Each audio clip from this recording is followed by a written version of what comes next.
अस्सलाम दोस्तों, inside bye Mauzam Fakhar में खुशामदीद। ईरान के एटमी प्रोग्राम पर अमन मकासद के लिए नहीं, IAEA के डायरेक्टर जनरल राफेल ग्रोसी का तहलका खेज बयान सामने आ गया है और ये बयान आया भी है वर्ल्ड इकनॉमिक फोरम के इजलास में, जहां पर IAEA के सरबराह राफेल ग्रोसी ने ड्यूस में फोरम से खिताब करते हुए ईरान के हवाले से एक नई रिपोर्ट जारी करने का ऐलान भी कर दिया है। राफेल ग्रोसी का यह कहना है कि ईरान के पास ऐसे कई खुफिया मुकामात हैं जहां एटमी सरगर्मियां मुमकिना तौर पर जारी हैं और ईरान की तरफ से IAEA को इन तमाम मुकामात तक एक्सेस भी नहीं दी जा रही। राफेल ग्रोसी का यह बयान डोनाल्ड ट्रंप के उस बयान से पहले सामने आया है जिसमें डोनाल्ड ट्रंप की तरफ से कल ड्यूस से वाशिंगटन वापसी के दौरान एयरफोर्स वन में जर्नलिस्टों से गुफ्तगू करते हुए कहा गया था कि एक बड़ी फोर्स ईरान की जानिब रवां दवां है और फिलहाल ये फोर्स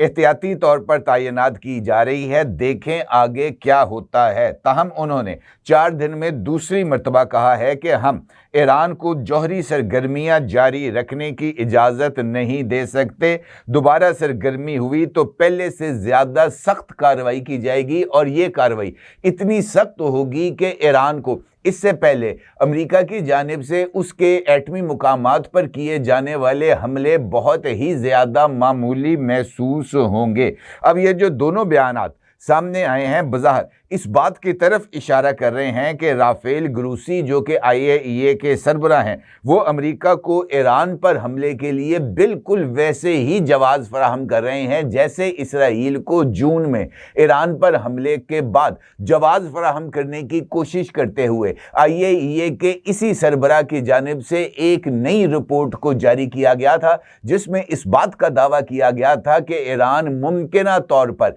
अगर यूरेनियम जो जितनी तादाद ईरान के पास मौजूद है तकरीबन 440 kg, अगर वो इसको 90% तक इनरिच कर ले तो वो तकरीबन 9 के करीब एटमी हथियार बना सकता है। और IAEA के सरबराह के इस स्टेटमेंट के सामने आने के बाद अमेरिकन प्रेसिडेंट डोनाल्ड ट्रंप ने नितंस और फुर्दू की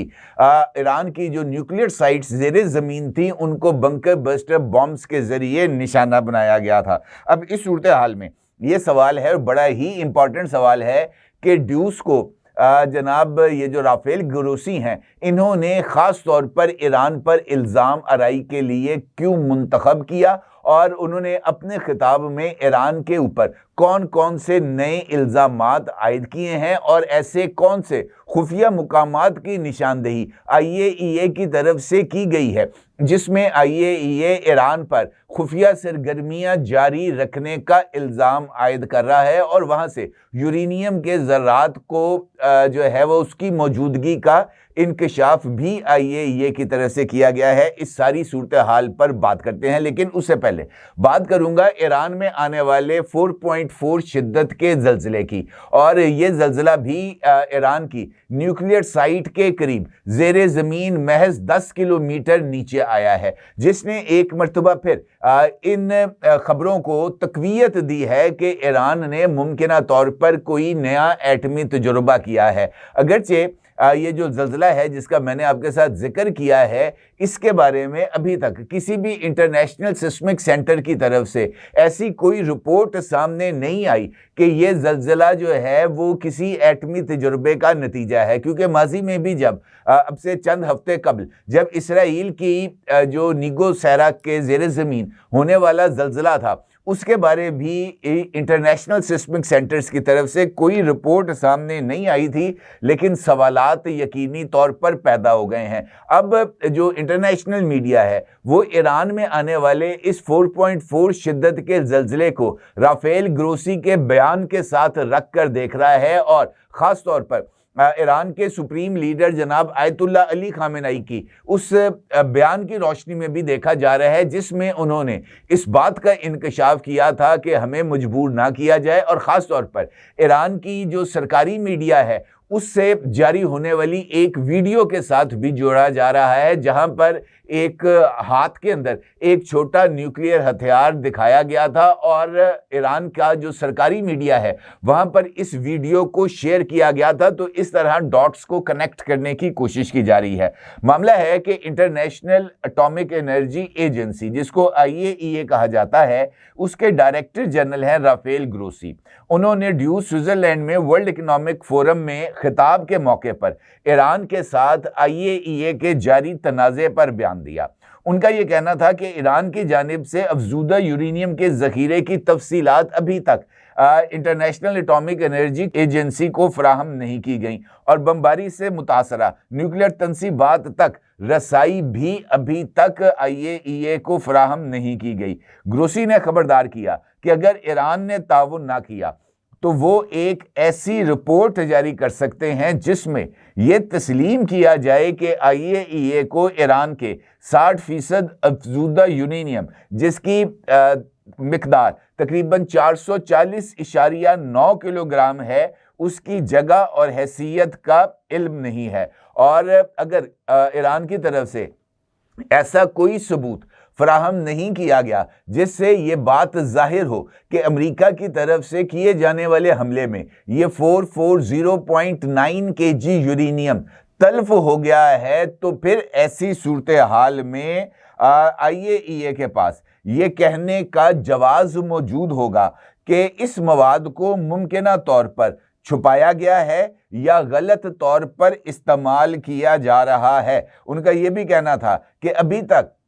IAEA डिप्लोमेटिक प्रूडेंस यानी सब्र का मुजाहरा कर रही है, लेकिन ईरान को न्यूक्लियर नॉन प्रोलिफरेशन ट्रीटी यानी NPT के तहत अपनी जिम्मेदारियां पूरी करना होंगी और वो मुंतखब तौर पर अपनी जिम्मेदारियां अदा नहीं कर रहा। IAEA का यह कहना था कि अगर ताउन हमारे साथ ना किया गया तो वो ईरान को NPT की खिलाफ वर्जी का मुर्तकिब करार पाने का ऐलान भी कर सकते हैं। और ये जो सूरत हाल है वो यकीनी तौर पर बहुत ही ज़्यादा अहमियत की हामिल है, क्योंकि ये जो बयान सामने आया है इससे कबल जून 2025 में अमेरिका और इसराइल की जानिब से ईरान की न्यूक्लियर तंसीबात पर हमलों के बाद पैदा होने वाले बहरान का तसलसल के तौर पर पेश किया जा रहा है। हमलों के बाद ईरान ने इब्तदाई तौर पर IAEA के साथ ताउन को मुअत्तल कर दिया था और एक कानून भी मंजूर किया था जिसके तहत ताउन सिर्फ ईरान की सुप्रीम नेशनल सिक्योरिटी काउंसिल की मंजूरी से मुमकिन है।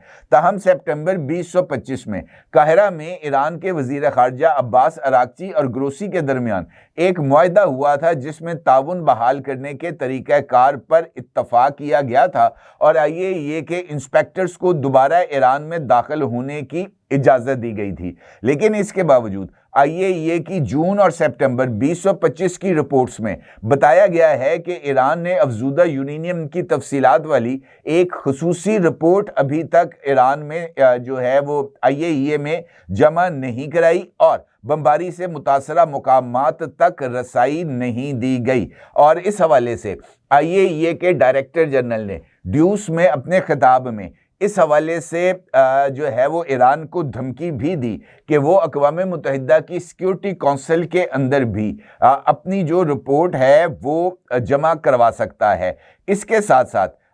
ईरान के जो एटमी प्रोग्राम है इससे मुतल्लिक भी IAEA के डायरेक्टर जनरल राफेल ग्रोसी ने मुख्तलिफ बैनुल-अक़वामी इदारों की रिपोर्ट्स और मुख्तलिफ इंटेलिजेंस ज़राए के हवाले से ईरान पर इल्ज़ाम भी आयद किया कि उसके पास मुतअद्दिद खुफिया और गैर एलानिया यानी अनडिक्लेयर्ड मुकामात हैं जहां यूरेनियम की अफजूदगी और मुमकिना तौर पर न्यूक्लियर हथियारों की तैयारी से मुतल्लिक सरगर्मियां जारी हो सकती हैं। ये इल्ज़ामात जो कि ईरान पर आयद किए गए थे, इसके बारे में राफेल ग्रोसी का ये कहना है कि ये इल्ज़ामात का सिलसिला ईरान के खुफिया मुकामात पर एटमी सरगर्मियां जारी रखने का ये 2000 से शुरू हुआ था और ये 2025 तक ईरान के मुख्तलिफ मुकामात पर इस तरह की जो चीज़ें हैं वो पाई गई हैं। उनके मुताबिक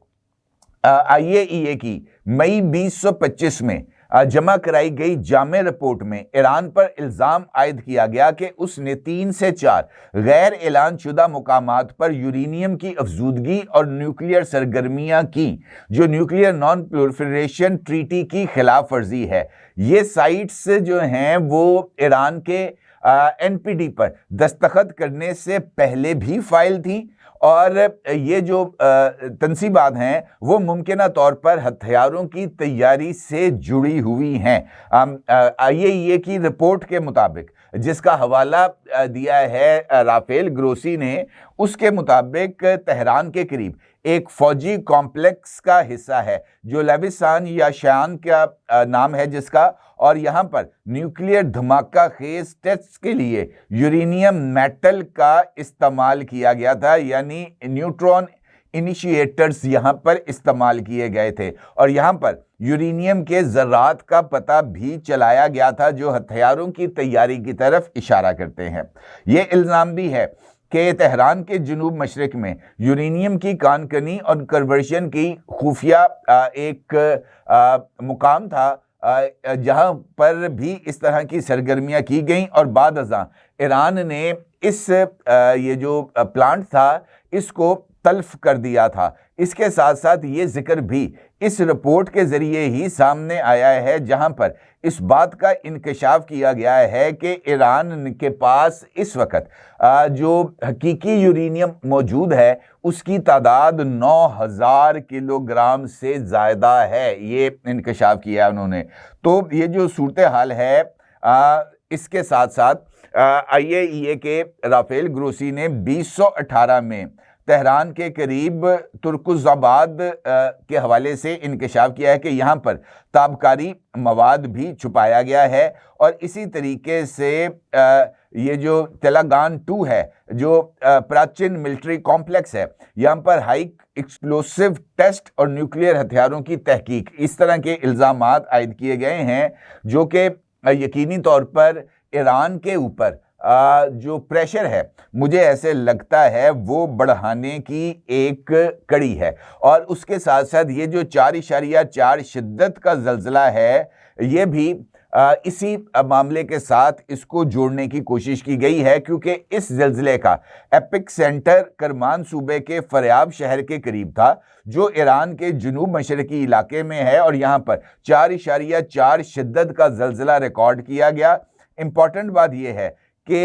ये जो ज़लज़ला है वो इनफैक्ट एक ऐसे मुकाम पर आया है जो ईरान की न्यूक्लियर साइट के करीब है। इससे पहले भी जून 2025 में और 2024 में भी ज़लज़लों को ईरान के न्यूक्लियर टेस्ट के साथ जोड़ा गया था। लिहाजा ये जो डेवलपमेंट्स हैं, यकीनी तौर पर ये इस ख़तरे की अलामत के तौर पर देखी जा रही हैं, जिसका इजहार अमेरिकन प्रेसिडेंट डोनाल्ड ट्रंप ने एयरफोर्स 1 में किया। मुझे ऐसे लगता है जैसे राफेल ग्रोसी ने ख़ास तौर पर ऐसे मौके पर जहां पर अमेरिकन प्रेसिडेंट डोनाल्ड ट्रंप ने ये ऐलान किया है कि वो ईरान की न्यूक्लियर सरगर्मियां जारी होने की सूरत में दोबारा ईरान पर अटैक करेंगे, और ख़ास तौर पर जब ईरान का जो है वो समुद्री नाकाबंदी की जा रही है, उर्दन के अंदर जो एयर बेस है वहाँ पर बड़ी तादाद के अंदर जंगी तैयारे और फौजी साजो सामान के साथ साथ अमरीकी फौजियों को उतारा गया है। USS इब्राहिम लिंकन इस वक्त खामोशी के साथ खलीज की तरफ बढ़ रहा है, और अमेरिकन प्रेसिडेंट डोनाल्ड ट्रंप का ये कहना कि अमेरिका ने ईरान की जानिब बड़ी फौज रवाना कर दी है जिसमें जंगी बहरी जहाज़ और तैयारे शामिल हैं, तो अगर हम इन दोनों बयानात को देखें तो मुझे ऐसे लगता है कि ये जो बयान राफेल ग्रोसी की तरफ से सामने आया है, ये बयान अमेरिका के ईरान पर हमले के लिए एक जवाब के तौर पर पेश किया जा सकता है। और ख़ास तौर पर क्योंकि इस बयान के अंदर राफेल ग्रोसी ने ईरान पर NPT की खिलाफ वर्जी का इल्ज़ाम आयद किया है, और इस बात का इल्ज़ाम भी आयद किया है कि ईरान के पास अफजूदा यूरेनियम की जो मिकदार है वो 440 kg नहीं बल्कि 9000 किलोग्राम है। तो ये यकीनी तौर पर अगरचे मुझे इसकी सदाकत पर बहुत ज़्यादा शुकूक व शुबहात हैं, लेकिन मुझे लगता है कि राफेल ग्रोसी इनफैक्ट हॉकी की तरह डोनाल्ड ट्रंप को एक पास दे रहे हैं ताकि डोनाल्ड ट्रंप राफेल ग्रोसी के इस पास पर ईरान की डी पर जाकर फैसला कुन कार्रवाई कर सके। और मुझे ऐसे लगता है इन ताज़ा तरीन डेवलपमेंट्स के बाद कि अगरचे अमेरिकन प्रेसिडेंट डोनाल्ड ट्रंप ने इस बात का इजहार किया है कि ये जो मिलिट्री बिल्डअप हो रहा है ये ईरान के खिलाफ किसी फौजी कार्रवाई के लिए नहीं लेकिन एहतियाती तदाबीर के तौर पर हो रहा है, और देखें आगे क्या होता है। ये बुनियादी तौर पर अमेरिकन प्रेसिडेंट डोनाल्ड ट्रंप की उसी पॉलिसी का तसलसल है जिसमें वो दबाव बढ़ाकर जो है वो अपने मुखालफ को घुटने टेकने पर मजबूर करते हैं, और उसके साथ साथ ब्लफिंग के लिए भी वो इस तरह के जुमलेबाजी इस्तेमाल करते हैं। अलबत्ता इसराइल का जो इलेक्ट्रॉनिक मीडिया है वो इस बात का इजहार कर रहा है कि ईरान पर हमला जो है वो 100% यकीनी है, इनएविटेबल है, और ये किसी भी वक्त हो सकता है। तो इन सारे नुक्तों को खास तौर पर राफेल ग्रोसी के वर्ल्ड इकोनॉमिक फोरम में होने वाले खिताब के साथ और उनकी जो 2025 में जारी होने वाली रिपोर्ट्स हैं उसके साथ रख कर जोड़ें तो ये वाकईतन इस तरफ इशारा है कि अमेरिका मुमकिन तौर पर ईरान के खिलाफ IAEA के डायरेक्टर जनरल की रिपोर्ट की रोशनी में बड़ी कार्रवाई करेगा, और ये कार्रवाई ज़्यादा दूर नहीं है। और इस वक्त अमेरिकन प्रेसिडेंट डोनाल्ड ट्रंप की उंगली ट्रिगर पर है, और देखना यह है कि वो ये ट्रिगर कब दबाएंगे। अपनी जगह ज़रूर इजहार कीजिएगा। आपका बहुत शुक्रिया। अल्लाह हाफिज़।